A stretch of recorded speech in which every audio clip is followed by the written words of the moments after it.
Hi, my name is philboden.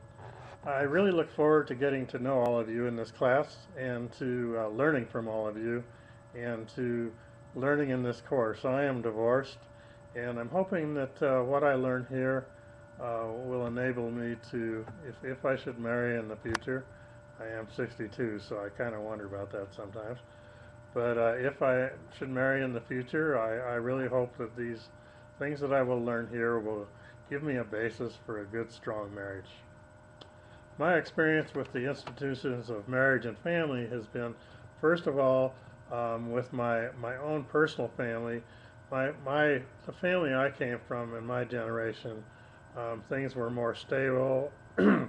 So my experience has been that from a good upbringing, a very cohesive family, and my mom, excuse me, my mom and dad had their problems, but we were raised well. As a matter of fact, when my mom passed away, somebody leaned into the car and said, "Your mom sure raised good kids."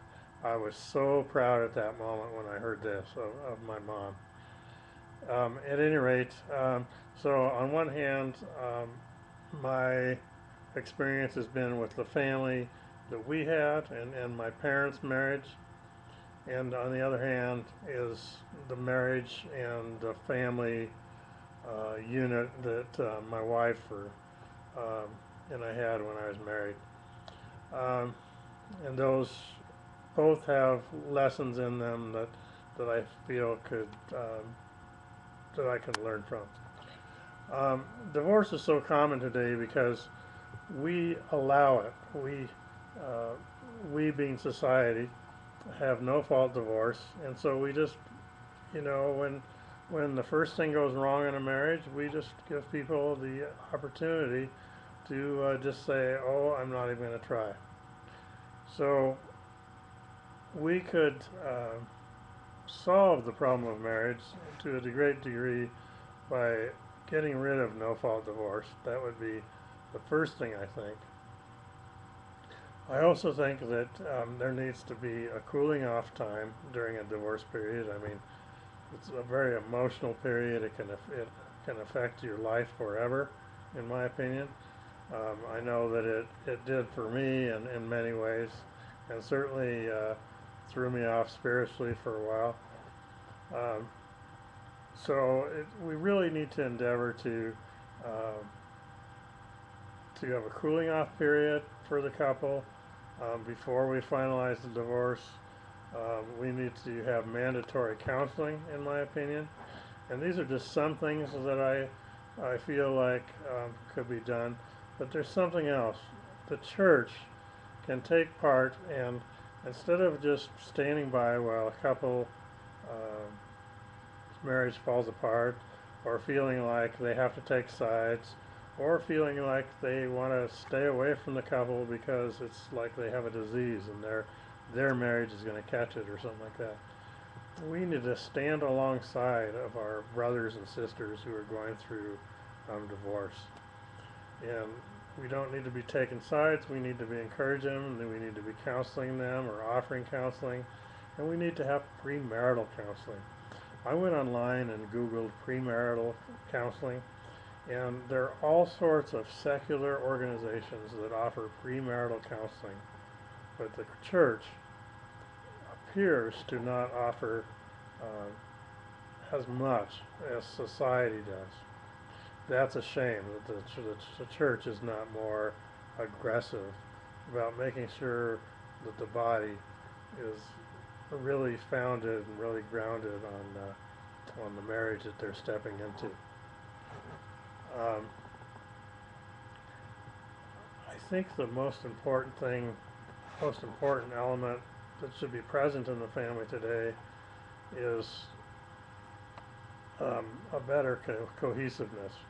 In today's world, there's so much stress, and people are living their lives, and today's families seem like they're oriented towards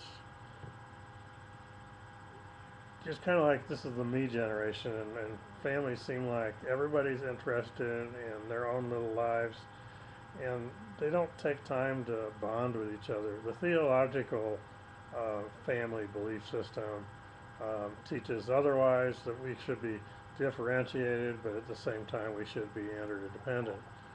Um, so I think that we just really need to take time to be with each other. I just rode in a cab here recently, and the driver said that he goes home at 4 o'clock in the afternoon rather than stay out and drive like some people do.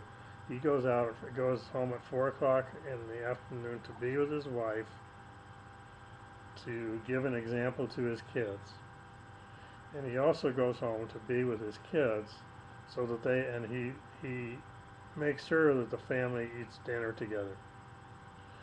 This is the type of family that I came from, and this is the type of element that I believe should be in society today, a more cohesive unit as far as a family. I have one personal goal that I would like to achieve. I actually have two. I have often dreamed of preaching on stage somewhere with my brother, who is a Christian and I guess a volunteer pastor. And I've just had that dream for years now. I just can see us up there, and that's something that I would really like to see happen. But another thing that I have is that I currently work as a CNA in a hospital, and I really would like to perhaps go into some kind of chaplaincy ministry in a hospital, or just some field of ministry. Has just been a dream of mine for a long time. I think that's about it. Hopefully, well, if you have any questions, please don't hesitate to ask. At any rate, thanks for taking the time to listen to this. And once again, I hope you have a really blessed time in this class. Look forward to getting to know all of you.